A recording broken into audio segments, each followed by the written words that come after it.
Welcome to the Morbidly Elenctic podcast, which looks to define and discuss anything from hot-button political issues to different aspects of popular culture. My name is Stefan, and who we have here today is... You guys know me as Sid? Awesome, and as well, the topic for today is, can there be bad representation in society? And just kind of like, what is kind of that, if there is even bad representation, how does it kind of show up? What is it? And actually, kind of to go further to that, I would actually like to delve into like a further point with you and kind of to cover over, which is even just what is kind of representation defined as, not even like just a dictionary term, because dictionarily that wouldn't kind of match like within the context of like Right. where we're kind of going for representation. For sure. So like what's kind of like that main kind of view sociologically and entertainment of what representation even is? So I would say like representation is just how something is portrayed in a certain thing, and I guess today we're talking more on the lines of entertainment, whether that be movie, book, documentary, whatever. And I think it's less about boiling down to like, like the underdog or somebody who's not getting enough representation, because I feel like kind of like an archetype. It's just really like representing a thing in something, right? So like it could be anything, right? Yeah, and would you say that it always kind of boils down to or kind of relates more towards a social issue, and is it always kind of a human attachment in terms of like either a person's preference, person's race, political viewpoint, or do you think it kind of widens out more? I think in a way, yeah, it kind of like that's the categories of representation, but I wouldn't say it boils down to like specifically any of those, or that it has to be a particular like camp. Right. I think because you have a lot of like cis white males and represented, and that they're just being represented, and that's a thing, right? So like I think there's a lot of lack of representation beyond certain things, whether that be like queer people, minorities, or trans people, or a lot of things. You know what I mean? Yeah. Whereas we're seeing a lot of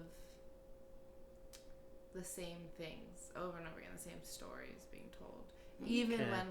Even when we are taking, like, I'm gonna tell a story about a gay kid because that's good representation, right? But then it's like I've seen a lot of the same coming of age gay kid stories. You know what I mean? Okay, where it's like, kind of I've seen this before. You know what I mean? His parents are either like super accepting or the opposite. Oh, it's always he, and it's always like a white kid.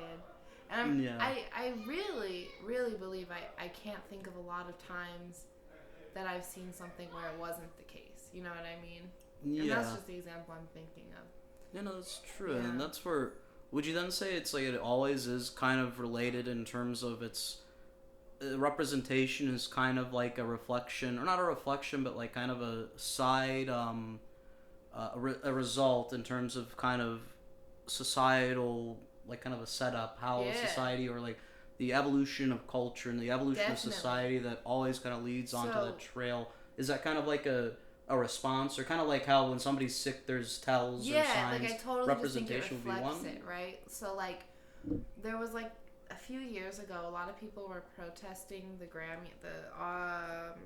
Oscars. Yeah, and it was because they had not nominated any black actors or something like that. Yeah, I think that's what it was. But I was talking to someone who was an older black man, and he was saying like I think it's more of a reflection of who is in charge of Hollywood, right? So like it's less about the Grammys and more about like the existence of Hollywood and how it exists. Is like the only stories that are being told are by the people who are high up in Hollywood, and that's not people of color. It's not like, I don't know, I guess it is a lot of queer people, but it's like even a lot of women.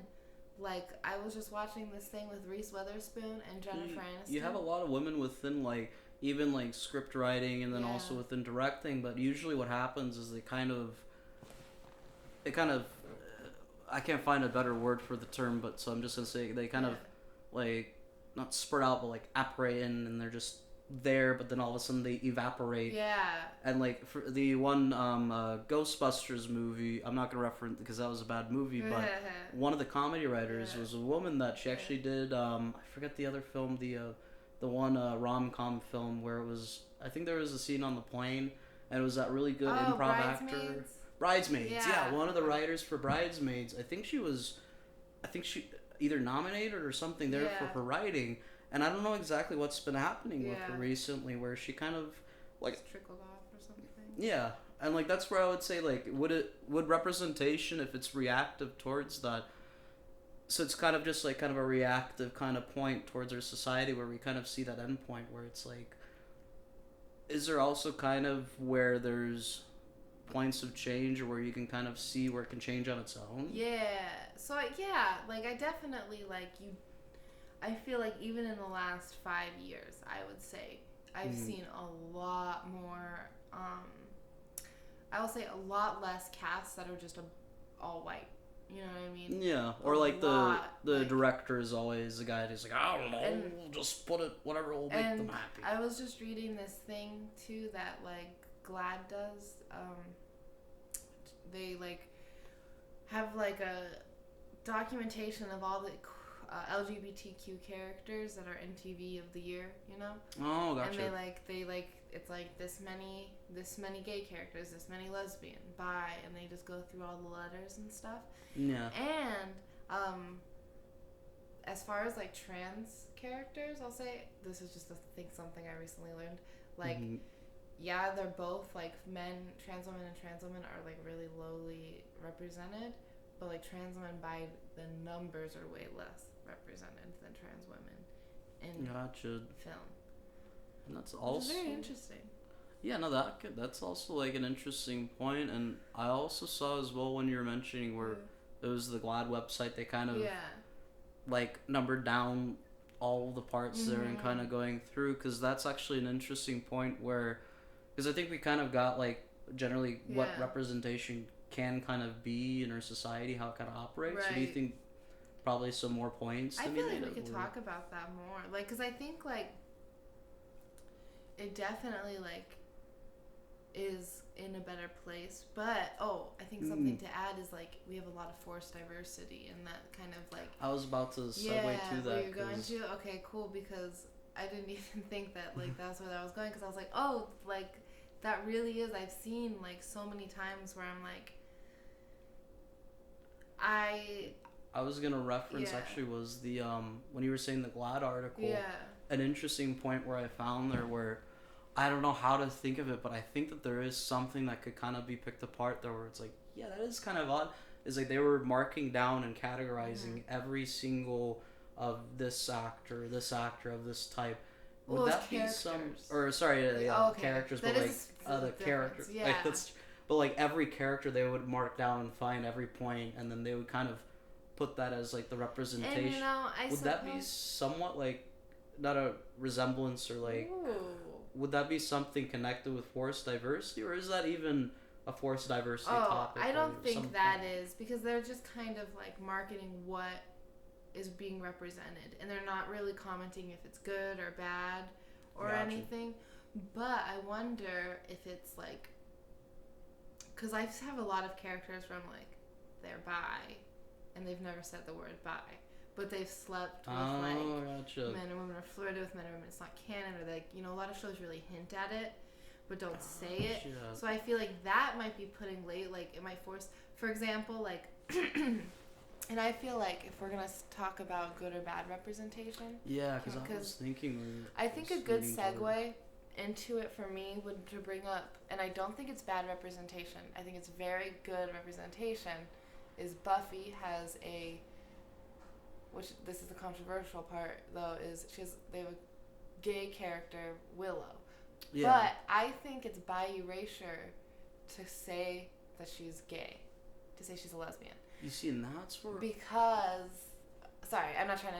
I was just like getting excited, but like she definitely dated men before and had crushes on men before she started dating like female. I don't know. I guess I didn't get that far, but I do know enough about Buffy, you know. But I have seen her like. All right, so the writers had her like it's written where she's like she even has said in somewhere like gay now because they say something. Yeah. So she's like hello, I'm gay now, which if it was like a person in real life, I'd be like cool, gay. That's what you say, so that's what I say. You know what I mean? Even if I know you've slept with men or whatever, you know what I mean? That's what you. But I think as far as like someone writing a character, I think it's kind of important. And this was the 90s or at least the early 2000s. Yeah, so that's what I would say. Like this is the good outweighs the bad in this, where it was really, really like a mainstream show. Nobody asked for it. They did it. Yeah. It really opened doors. Buffy opened doors for so many things, but this is something as far as queer representation. That was actually kind of going into where it was something interesting where I saw where like, could you say, because in the past you did have like in the 90s, the Buffy era, the era where it was very much so American Pie, college humor kind of, where you did really have, fully like. She's an American Pie. The girl that I'm talking about, she's the girl that. Isn't she? Is she? She's like. One time at band camp, that girl, she's like, I stuck a flute in my, like, that's the girl. I just like, it's just funny that I was talking about Buffy. You said American Pie. Well, yeah, because that's what I always think, like that 90s era, where they had like that kind of dirty humor, but it was also very like, I would even argue where, more on a personal note, I do think that there are representation and issues here, but I don't think it was as worse in the 90s or 80s where. That's where I would say there was actually the full girdle of gay anything was kind of negative, where they had to hide it in. They had to sneak in, and that's why I'm saying when Buffy said, "I'm gay now," she's dating a girl. Big deal. So I'm not saying this was bad representation. I'm saying like if you did it now, it would be. Yeah, and like how does that flip to like? And that's where I would say is like how does that flip? Is there something where now it's starting to kind of evolve where it's becoming very accepted, or it's getting into that transitionary period where it's going. Well, do you think there could be bad, like where forced diversity, it might be some factor, or is that even kind of I think expectations are just higher, right? Like if I'm watching something from the 90s and they make a fat joke or a sexist like slut shaming joke, I'm gonna be like, oh, Buffy, not very progressive. It's like 1930s cartoons in Japan, right? Like I'm not gonna like cancel it or say like nobody should watch this. I'm just gonna be like, oh, that was not nice, dude.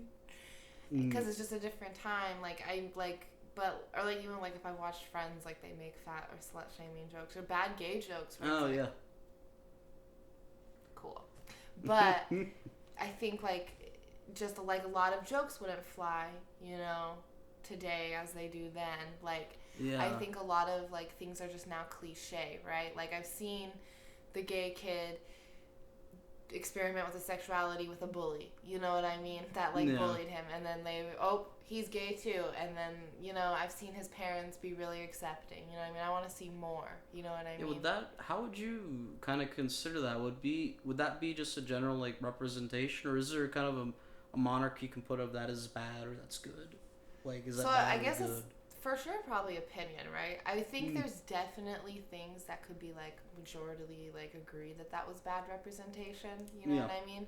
Like, ooh, okay, and I keep talking about queer stuff because that's like what I know, you know what I mean? Like but this, I'm sure if we had other people here they would talk about other stuff, but like Taylor Swift did a music video and it was like supposed to be like, I'm an ally for the queer community, and it actually like pissed off a lot of people because to me, in my opinion, I felt like she just used gay people as props.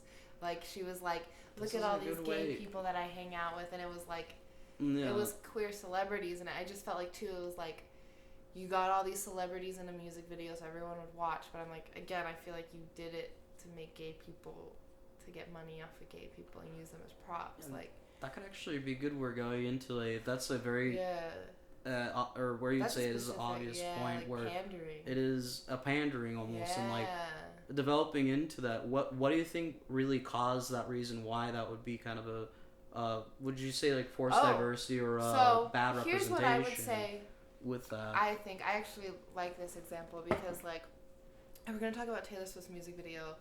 If you haven't seen it, it's like. She's covering over the main points of what is the video. Yeah. It's just like a bunch of gay celebrities that are queer, LGBTQ or whatever, like Ellen, and then it had RuPaul, and so it was everywhere, all over the whole music video, and it was nonsense, right? And so I just felt like the whole time, there's that, right? And then for another music video that I really like, that I feel like is better representation, that still has a lot of queer people, like, and it's not just queer people, but it's the 1975. They have a music video where it's just like fans, or you know what I mean, like, and they're just in it, and it's just showing like teens kind of just being queer, not even queer, just like themselves, you know what I mean? Yeah. Just, that person looks like they're androgynous, you know what I mean? Or like, and so like, and it had like lots of representation, not just like queer people. So I feel like the difference to me was like you took like a bunch of people who live their lives representing the queer community. They don't need to be in a music video to do that. They just live, they're famous for it. And within that's themselves. Part of them, right? It's just them. And, you know, being a not famous queer person is a lot different than being a famous queer person. You know what I mean? Gotcha. So I feel like it's doing as much to say, like, hey, fans that are whatever, you know what I mean? Not that the 1975 did this, but if she wanted to do this, be like, how many fans would like to show up or something and be in a music video that represents the queer community? And then you're literally giving a chance to people who wouldn't have that opportunity otherwise to represent themselves. Kind of do like a celebratory or some music video, and have like not random people, but people maybe like not being even fans, but people who literally like Ellen is one of the most famous gay people ever, and she's not just famous for being gay; she's just famous and gay. So she lives her life representing the gay community. She doesn't need a music video to be like. Yeah. You know what I mean? That's bring in people just from not from the streets, but just like recruit people who just literally don't have your platform. Yeah, and then just have them like in the background or just celebrating, dancing. It could have been the same video. Like, same thing, but with like different kind of people. And that's kind of how I felt was like they were props. Whereas like if she took somebody who didn't have that platform and gave them a platform, that's not using them as a prop. That's giving them a platform that they wouldn't have. They have that voice to really say who they are personally. And then it's just kind of a side point that they are this part, but that's the point, is trying to show that even though they are queer, they're just a regular human being like everybody else. They're just people regular. It's not the main figure point. And I think that's as well when we were discussing beforehand about just like where, like how the topics start to evolve, where we really got into like the really great point was it was basically that we're a bad representation, or how I would even argue like a forced diversity.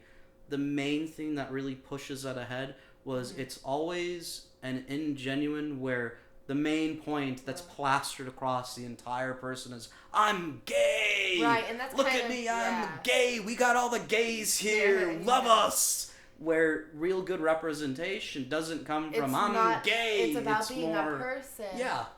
And that just being a part of your story, right? Like you deal with other stuff than just gay issues. You know what I mean? Or just like you are gay, but that's not your entire existence. Yeah, you know what I mean? You have family issues that don't have to do with you being gay. And it's almost like them within a person. It's not a positive or a negative. It's just them. Right. So they just live through. They're not going, I am gay, and that's how. So I will fight against you for this. And maybe that's how I feel about it. Is like, as far as like coming of age stories, which is funny because that's what I write. But like, I guess like I'm more sick of like, which is funny because this is what I'm writing. But like that more like advertised to Sid's book. It's gonna come out. Buy Sid's book. Not sponsored. It's called Sid's book. It's a working title. It's a working title. It's a movie. It's a direct from book to movie. But it's my bad. But I feel like I just want more characters that are gay or bi or whatever, but it's not about that. You know what I mean? Like they're just in the story doing their thing. And I kind of like, I see that now. I do.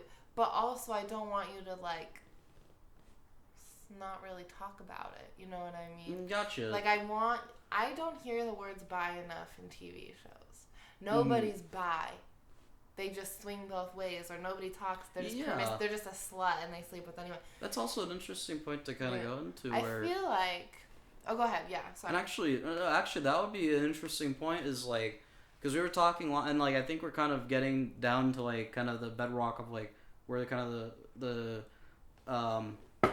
forced diversity or like bad representation. Yeah, and I do have more than just gay stuff, but I do want like with the bi concept to go on like not a little tangent, but like a little tiny side part is like if you, because you are a writer, so you're writing Sid's book, but with that part there, with especially because that's a very personal point, is like the idea of like the bi representation. How would you make it where you would think of like a good way to kind of set up for an actual bi character for a representation and any like novel or like idea concept of a character? I think it depends, though. I would say the 100 actually did a really good job. Like, and I guess like I'll say like they have like her interested in like this guy. Spoiler alert: he gets killed off, and then the next season she's like on her own because she's all upset or whatever, and she meets a girl. And they just kind of start flirting, and then they like... It kind of just happens. It just kind of happens. And I guess that's a good way to say, like, how I would do it would be, like, I wouldn't necessarily, like, have it be, like, oh, I'm bi, but I would not be afraid to use the term bisexual because it's so often ignored or, like, not said. Yeah. And I think it just, like, if that wasn't an issue, then I wouldn't worry about it so much. Yeah. But I think because so many people are afraid to say it, like the same with like polyamory, so many shows and movies do not say polyamory. Either it's like kind of hidden or it goes full Mormon where it's a really bad weird, you're in the outback of Kentucky. And it doesn't work out. Like it's just bad for everybody involved, which is like bad representation. You know what I mean? Like, and so like, I guess bad representation would equal like when it's the only like, I guess when you're talking about something that not a lot of people are talking about, like, for example, like polyamory, you have a responsibility to kind of, like, not just villainize it, you know? Because I've seen, like, I was just watching, and it's really embarrassing, but I was just watching Gossip Girl. And there was this whole thing where she was dating this guy who was in an open relationship, not polyamorous relationship. Oh, okay, that's the difference. That in 2009. And so it was like, and also because he wasn't saying it, he was like, oh, she's just not my girlfriend. And then like, she would like try to talk to him about it, and he would like get annoyed with her, which is not a polyamorous thing. Like you that totally sounds like getting action on the side. He was like, honestly, like I thought you were gonna be mature about this. Like he was actually like kind of a dick, and I'm like, this is the worst representation of polyamory ever, dude. It's getting action on the side. Yeah, like it was literally, like, and then when she wanted to talk about it and have like an open conversation about their open relationship, he's like, I think you're being like immature about this. And I was like, that's not how that works. You're gonna die alone. It's almost like, it kind of goes to like where I would even say with like a bad representation, a good like endpoint as well, where it's almost again like a doctor kind of examining over like somebody who has like some sickness or something, or they're sick, finding like the root cause, and there's like the indicator. A big indicator for the bad one is the bad representation is why the hell did they even, what does this accomplish? What is it achieving? What is it saying? Right. It literally always leads to nothing where it's like, wait, what? Why is it that person that is there? He was literally there to stir drama because he was gone like a few episodes later. Why even add in the open? And then too, like, because it was like, that's what people see. Obviously, it's a while ago, but like that's not what people see when that's their first thought of this. You know what I mean? Yeah, it's basically that's the Hollywoodized kind of version of that. The same thing with like house, just in terms of anything like gay or transgender or the bi community. And if we're gonna talk about certain things that have to do with like certain communities, for example, like if you're dealing with a suicidal character or anything like that, like self-harm, I believe that you have a responsibility because you have a responsibility to not trigger your audience, Because I think if you're saying, and a lot of people have told me this when I said this was triggering as someone who's dealt with this, they're like, well, don't watch it. So when someone says that to me, I would say it's like the bad or it's even more important not for it to be bad. It has to be good. Right, because it's very I poignant think something serious. Yeah, dude. And I think like because you're gonna like if you're gonna tell me that you're writing something about something that I've dealt with, right? Whatever that is. Mm-hmm. But in this case, I'm talking about suicide, like, or self-harm, or what meant depression, or whatever. Mm-hmm. Like, you're talking of, like, and you tell me not to watch it, then I feel like you're just, like, cashing in on this idea that people do this. You know what I mean? Yeah. Versus, like, creating something to raise awareness for it, or for to put it in a narrative where it's... Right. To, like, because I feel like, too, like, if I'm telling a story, right, as a female, about like, a strong female character, that's for other women, right? Like, that's for young women or other women to look up to, right? Like, yeah, sure, I have a good story, blah, blah, blah, blah, blah, but, like, come on, like, if I'm not doing it for that, what am I doing? You know what I mean? Like, that's... If I'm going to tell, like, a female character, don't watch my strong female character, what am I doing, then, you know? Would you say then it's, like, as well, the kind of how the narrative is kind of developed, and I got a jacket on. It is getting warmer. Yeah. But also, this conversation's heating up. Yeah. Well, no, it's really good, like, it's heading into, like, where it's the finer points, where that's also where I wanted to see where, would you say then it's as well with bad representation? Yeah. Is it kind of heavily reactive where how like a person builds up a narrative? Because I would even say like it's like sometimes you can have very good representation of a person or like of a group where they actually play in terms of not so much a negative role, but they play more the protagonist or antagonist role, where it kind of almost is like, would you say like a good representation could still have negative implements of that part, but also have the human part and the good as well, and kind of like there's issues there, and it's never Disney princess level of like everything's good. Favorite, and I think that this Shaina deserves so much credit for being able to do this, because they have two bipolar characters at least, but they have the mom who is unable to accept she has bipolar disorder, and she's a mom, you know, so she's like a grown-ass woman, and is constantly in and out of these kids' lives and she's ultimately toxic, right? Like, it's just a toxic person because she just does not have her mental illness under control. And they introduce bipolar into that show with her character, and at first you would say that that's bad representation if you stopped watching that, right? Yeah. But then the son, I think it's beautiful because you follow him and you've already fallen in love with him. It's a character, Ian. And then you fall in love with him, and then you find out he's bipolar. And he finds out he's bipolar. You know what I mean? Oh, okay. It's kind of a discovery. I never wanted any of this, but it just builds in. And it's not about him being bipolar. It's just about Ian dealing with life, and all these characters dealing with life, and this is just a thing about him. And because it's seasons in, you've already fallen in love with him. So all these things that he's about to do when he discovers he's bipolar and is dealing with that, you know, you already like have this like kind of forgiving thing that you would have for your friend or a loved one, you know what I mean? Yeah, it humanizes. Yeah, it's exactly. no longer just I'm bipolar character. Whereas when the mom came in, she was the bipolar toxic person, which I would say like that would be bad representation if he stopped there, right?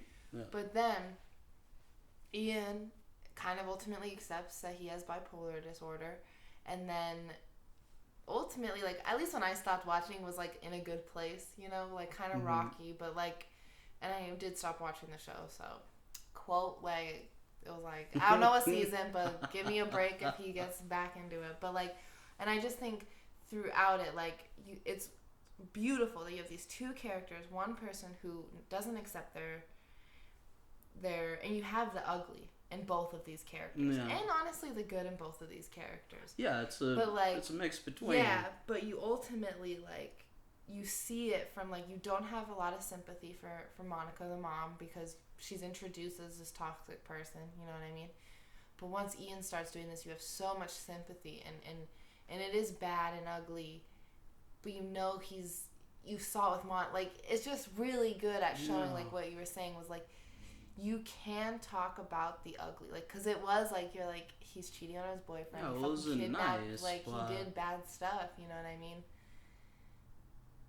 But you like, it, and it was good representation, because it's like, if you have someone in that, if you have someone who is ignorant about bipolar disorder, and they've seen that, and then they figure out someone in their life is bipolar, they're gonna be more willing, I feel like, to deal with, instead of just, I don't know.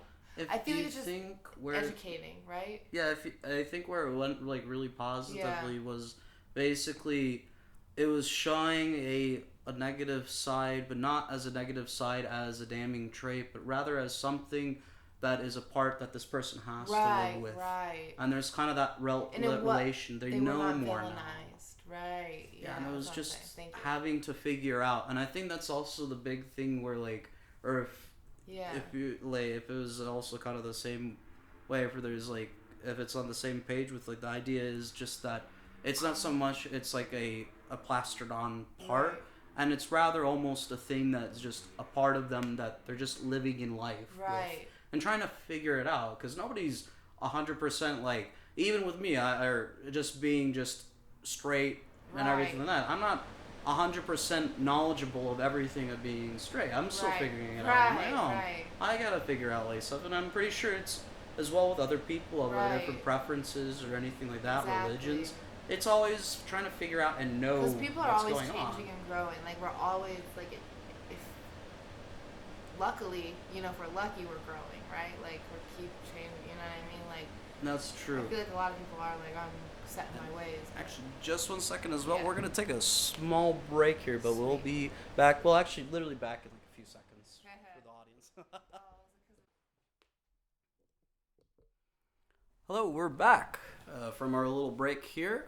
And actually, we are going to continue kind of towards the closing or that conclusion, where I think like a second to last before just concluding over everything is to kind of take where we had the bad representation, not really giving kind of the people with these kind of parts that they kind of have, like, from different communities, different preferences, and not really showing the human aspect, and rather just kind of plastering it on. So it's not even a genuine factor from within, that they're kind of just living with it. Rather, it's, I am this person. Like, that's kind of the bad on one end, kind of almost a stereotype on that. But then kind of where it could go from the other end is where people really do try to really fight for, like, the classic I could think is or that's where I said before, was the social justice, a person for social justice who wants to bring the community together societally and wants to find a just cause, but then all of a sudden it turns into social justice warrior, the fighting of that point. And where do you kind of see where that could turn something like a good idea but start to make it too much, where it kind of reverts back to something where it starts to go bad again? So I feel like a really good example of that would be, I don't know if you're familiar with 13 Reasons Why, which started off as a book about a girl who, like, killed herself and then gave people tapes, and it's really a beautiful story. I mean, it's never, like, it wasn't the most amazing thing I ever read, but it's a poignant, like, tale that has a main point. And in the show, several things that I would say they were, like, it would be that social justice warrior kind of, like, where it just was too much. Pushing the envelope, like, but just to push it. So they definitely were, like, really visual about her suicide, which affected a lot of people. Like, actually, like, if we, there have been times where, like, the suicide rate went up in teenagers after that movie came out, or show came out. But, like, also, like, there's tangible evidence of, like, after Robin Williams committed suicide, like, suicide rate went up. So, like, these things are affecting people, right? Like, suicide is already a fragile kind of thing, right? Yeah, and that's kind of abusing that representation and trying to push the envelope to push the envelope's sake. And it's like, you can talk about it without being so in your face, right? Like, it was like, showed it, and it was like her mom found her in a bloody bathtub. But then also, in the next season, which I didn't watch, there was, like, trigger warning, sexual assault, like, blah blah blah blah.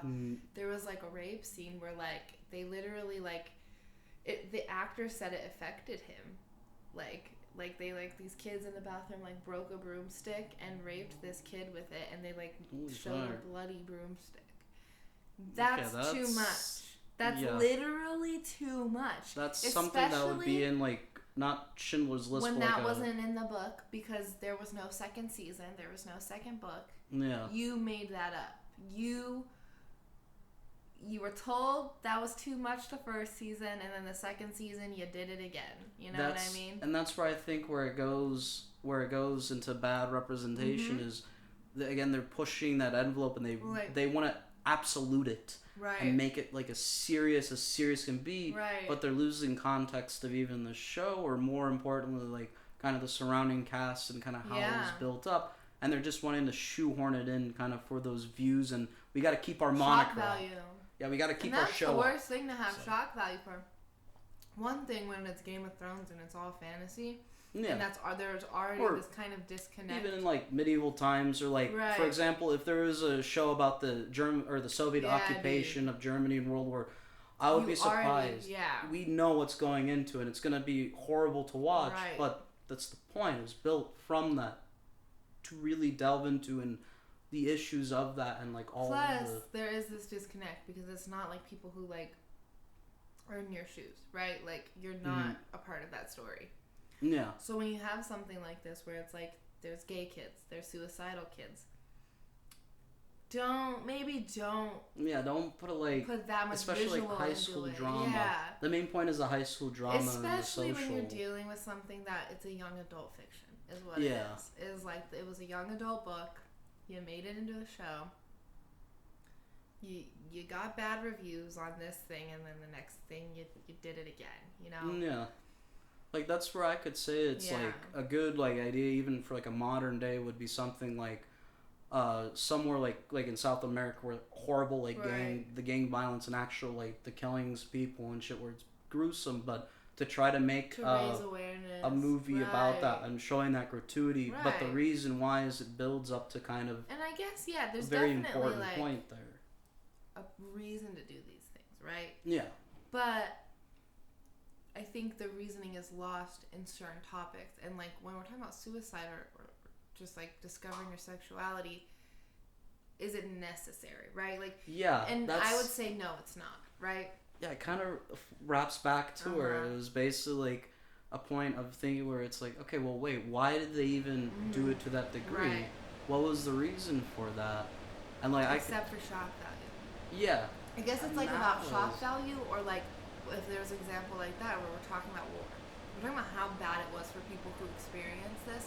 We want to do them justice, right? Like yeah, no, that's actually true. That's like exactly where a slight side tangent, but I think that's where representation has worked well is when it's representation. And it's like when Jewish survivors, like I'm not saying for anything, but I forget it was my dad was talking with one of person that he worked with as a painter, and he said he was a Polish Jew, and what he said was basically that a lot of the stuff that Hitler did, it actually helped just seeing in terms of the horrors that happened. Whereas, and the worst thing is anti-Semitism as like is like it's commonly like don't do that, right? Like don't be racist, don't be an asshole, like don't be anti-Semitic. Yeah, right? Don't hate Semitic people. You're gonna get some eyebrows raised if you say any of these things. You know what I mean? Yeah. Like, and that's that fine line. Whereas, like, of course, like, not glorifying the Holocaust, but like, there's certain points in history where like it was so bad that it changed the course of how these people were treated. You know what I mean? Where we're like never again. You know? Yeah, and that's where it's like writing the story to represent. In terms of the Holocaust, you would want to put in those brutal points. To never again, and you would want to as well make it as realistic as possible, not a propaganda piece of the winners are this. It's like, well, there were no winners. Everyone was. Yeah, dude. It was you not wouldn't good. want like to romanticize the Holocaust. You wouldn't want to like even like have like a hero character, like even fictionalize it, you know what I mean? Like, yeah, dude, unless you're talking about like actual heroes of the Holocaust. Yeah. You know what I Or mean? that could even be like, because it says, well, and I guess I'm gonna break from the this still technically is representation, so I can talk through as Taika Waititi's the new film kind of coming out. This isn't a sponsor or anything. But his new film, the Jojo Rabbit, and how he kind of like Comedically. yeah, and like comedically, and then also through a different kind of lens starts to show that part. I think he's doing a very good job in terms of not basically making a fairy tale of what happened in the past of just the Nazis were the super bad people that did everything wrong, and the other people were just in terms of the other side, and everything bad happened to them, and it's like, well, it was a very black and white. It was real. You're literally opening up a dialogue about it that isn't so black and white, and on top of that, you're giving like the Holocaust like a audio. Oh dang, that was going on this whole time. Oh yeah, but I think it probably shouldn't be too bad. I just realized, but like, not everyone is gonna go watch a fucking Holocaust movie. Like, really, they're not. Like, even if it's rave reviews, you know. But like all those people who maybe won't see that movie will probably go see a weird, wacky, zany movie about Nazis. You know what I mean? Like, so what? Wait a second. Taika Waititi playing Hitler? What? Yeah, I'll watch it. You know what I mean? Like, yeah. Sounds incredible. And if done correctly, which I haven't seen the movie yet, but if done correctly, amazing representation. And it's not doing it in injustice. But you know what? I would say it falls under the shock value, kind of. But it's like, it's I would say it's like the shock would be ingrained within just the story itself. It would naturally fall which is suit kind of a part, like, it. You're playing with that shock value, right? Like, 500 Days of Summer plays with the Manic Pixie Dream Girl trope and makes it good. Whereas, like, I don't know if you know the Manic Pixie Dream Girl. That's like, kind of the punk rock girl. Yeah, basically it's like a girl who, it's coined by some guy who, like, wrote a review and was like, these so characters, tired of these these characters, they don't have growth. They're literally there to move the lead male usually further in his story, right? And like, American Dad really did a good job actually of it, of making fun of like your Manic Pixie Dream Girl story with Steve. But like, 500 Days of Summer actually really played with it and was like, like, it's about Joseph Gordon-Levitt's character like viewing her as a Manic Pixie Dream Girl, and like throughout the whole movie she's like, but I'm really not interested in you, I'm not gonna give you a will, like, I'm not this, I'm not that. But he developed this idea of her, and ignoring her anytime she like wouldn't prove that she wasn't, and then still end up getting his heart broken because she didn't live up to his expectations. Well, you see, and that's also as well a very interesting like way to deconstruct and then reconstruct kind of that representation, where that would also be as like a good kind of the end point, and like the conclusion here is like that idea of a deconstruction and reconstruction of it. Would you say that kind of not transcending, but where reevaluating and growing those standards, building up onto it, and then building it towards kind of like a truth for the individual to kind of go through? Do you think that that's usually where good representation really lies, and where that's what's lacking from bad representation? Either way, either going too much pro for representation to where it flips. I definitely think that's a beautiful way to put it, because I think if you're going into it like, it's almost like a fine line, because you go into it, I want to represent this, right? Yeah. But then you can't go into it like representing it, right? Like, you just it is about this. Yeah, like, it just has to kind of be a part of this story, even if it's a coming of age story. It can't be like a coming of age story. You know what I mean? It has to be more. There's more has to be, like, because so I guess like it's a tricky thing to represent certain things, and there is a fine line between like twist, like, even if you're like stereotyping and changing tropes, right? Yeah.